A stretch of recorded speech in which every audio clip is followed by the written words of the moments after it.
వాంకిడి మండల కేంద్రంలోని చిక్లి నది ఒడ్డున గల శివకేశవ ఆలయంలో పూర్వకాలం నుండి వస్తున్న ఆచారం ప్రకారం గురువారం రోజు పవిత్రమైన శ్రావణ మాసం చివరి గురువారం సందర్భంగా గ్రామ ప్రజలచే మహా అన్నదాన ప్రసాదాన్ని నిర్వహించారు।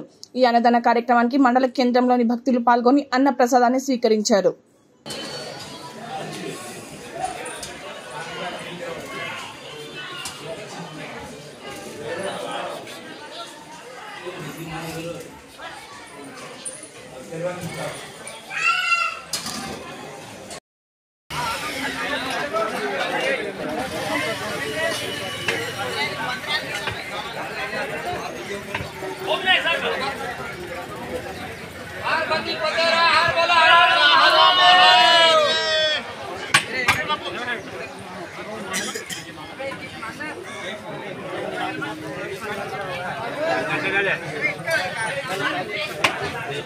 नमो पार्वती पते